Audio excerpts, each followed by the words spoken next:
مرحبا يا شهر رمضان مرحبا شهر الصيام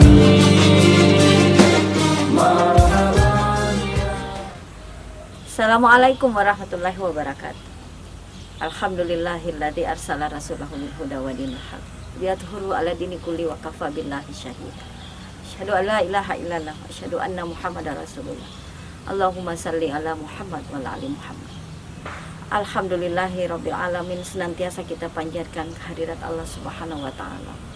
Al-Khaliq Al-Bari'u Al-Mutakabbir, yang membawa kita pada hidayah dan hinayah yang begitu besar sehingga kita bisa berada pada penghujung akhir dari Ramadan ini dalam keadaan sehat walafiat.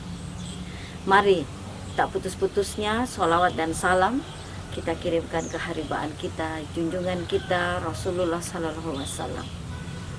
Semoga risalah beliau dan para sahabat tetap bersemayam di dalam sanubari kita sebagai umatnya. Saudara-saudaraku yang seiman dan diberkahi Allah Subhanahu wa taala.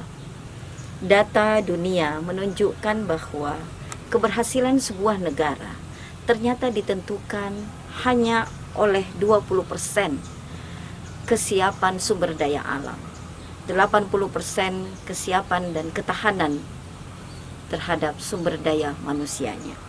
Jika data dunia ini kita tarik dan kita deskripsikan secara personal, maka Howard Gardner dalam bukunya Quantum Teaching dan Quantum Learning mengembangkan teori-teori multiple intelligences, memberikan formulasi bahwa keberhasilan seseorang ditentukan oleh kecerdasan intelektual sebesar 18%, kecerdasan emosional sebesar 20%, selebihnya 62% ditentukan oleh kecerdasan spiritual. Jika 62% kecerdasan spiritual ini kemudian kita hubungkan dengan sebuah jargon yang sudah mendunia, yang diterima oleh khayalak ramai, yang tersohor dan bisa memotivasi seluruh publik, maka kalimat mensano in corpore sano, di dalam tubuh yang sehat terdapat jiwa yang kuat. Maka bolehlah jiwa yang kuat itu adalah jiwa yang lahir dari sebuah kecerdasan spiritual. Saudara-saudaraku yang seiman dan diberkahi Allah Subhanahu wa taala. Terminologi bahwa dalam tubuh yang sehat terdapat jiwa yang kuat. Jiwa yang kuat ini menjadi final dari sebuah proses menyehatkan tubuh. Syarat untuk memiliki jiwa yang kuat adalah sehat tubuh. Jika sehat tubuh ini sudah dipenuhi, maka jiwa yang kuat terlahirkan. Jiwa yang kuat ini kemudian diimplikasikan dalam sebuah desain pendidikan karakter dan kemudian dihubungkan pada 62% keberhasilan seseorang ditentukan oleh kecerdasan spiritual. Inilah kemudian yang diambil oleh para penggagas dan desain pendidikan untuk menjadikannya sebagai arah dari pendidikan karakter yang hari ini sangat dibutuhkan. Di era digital, perkembangan dunia yang begitu pesat, maka menuntut dua hal yang harus dikuasai oleh anak-anak kita yang hidup di era milenium ini. Yang pertama, anak-anak kita harus berkarakter. Dan yang kedua, anak-anak didik kita harus mempunyai kemampuan literasi. Mari kita bicara tentang karakter yang dikaitkan dengan kecerdasan spiritual. Dalam tubuh yang sehat terdapat jiwa yang kuat. Kekuatan jiwa inilah kemudian yang disokong oleh sebuah pemikiran dari Bapak pendidikan kita, Ki Hajar Dewantara. Ki Hajar Dewantara menawarkan bahwa pendidikan itu adalah pendidikan yang memerdekakan. Orang-orang yang merdeka adalah orang-orang yang berdaya, punya kemampuan untuk mewujudkan apa yang menjadi cita-citanya. Pemberdayaan inilah kemudian yang dikaitkan dengan kemerdekaan belajar hari ini, bahwa pendidikan harus didesain sesuai dengan bakat dan minat anak-anak. Institusi pendidikan, apakah itu sekolah, apakah itu madrasah, apakah itu sekolah dengan program asrama atau full day seharusnya menawarkan model pendidikan yang bukan model pendidikan pabrik. Model pendidikan pabrik itu adalah semua keluaran dari sekolah itu sama patronnya, sama ukurannya, seperti pabrik teh kotak. Keluar dengan kotak, ukuran kotak dengan warna yang sama. Maka ditawarkanlah bahwa desain pendidikan karakter yang hidup dan mampu berkembang dan pesat bisa diimplementasikan adalah pendidikan yang ditumbuhkan dalam desain pembelajaran yang menghargai setiap bakat dan minat anak-anak kita. Menghargai bakat dan minat adalah bagian dari sebuah kesadaran spiritual, bagian dari sebuah kesadaran memerdekakan manusia, menjadikan manusia menghargai potensi yang Allah Subhanahu wa taala berikan. Maka pendidikan yang harus dibentuk adalah pendidikan model prasmanan. Anak-anak terlayani sesuai dengan bakat dan minat yang dimilikinya. Saudara-saudaraku yang seiman dan diberkahi Allah Subhanahu wa taala. Kata kunci dari sebuah model pendidikan yang melayani bakat dan minat serta potensi anak didik adalah pemberdayaan.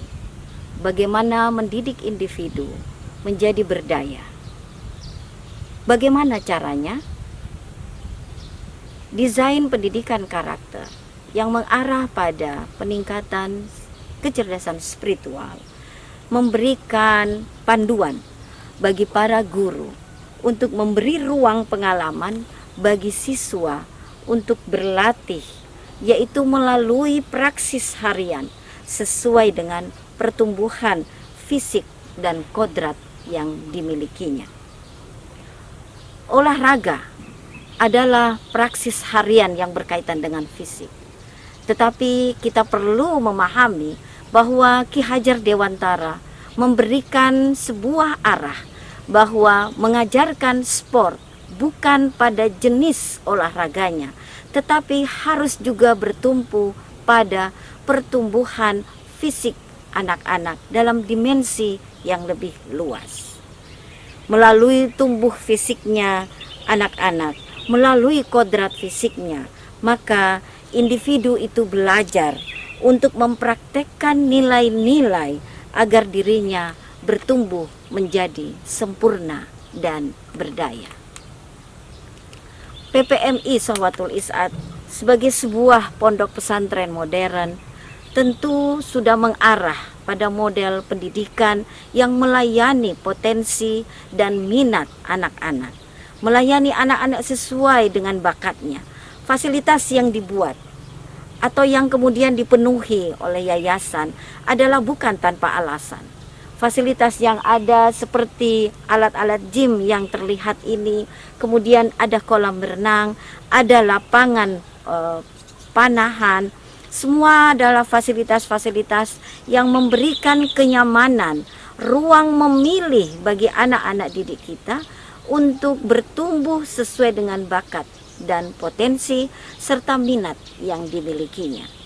Para azatis dan azatiza PPMI Sahawatul Is'ad sepakat bahwa pendidikan yang memberdayakan, bahwa pendidikan yang memerdekakan, pendidikan yang memanusiakan manusia adalah pendidikan yang mengarah kepada pelayanan terhadap kebutuhan anak didik sesuai dengan minat, bakat, dan potensi yang dimilikinya. Itulah kemudian yang kita pahami sebagai sebuah kesimpulan bahwa telos dari pendidikan ini, ujung akhir dari pendidikan ini adalah mengesahkan Allah Subhanahu wa taala. Demikianlah dari saya, mudah-mudahan ini menjadi sebuah kesadaran penuh baik bagi orang tua santri maupun para azatis dan azatisa di PPMI Sahawatul Is'ad, bahwa apapun yang kita lakukan, baik pikiran, baik kemudian ide, baik itu cucuran keringat maupun sumbangsi berupa dukungan dana, semuanya mudah-mudahan tercatat menjadi amal jariah bagi kita semua. Terima kasih, kesempurnaan hanya dari Allah dan keterbatasan itu milik saya pribadi. Billahi taufik wal hidayah. Wassalamualaikum warahmatullahi wabarakatuh. مرحبا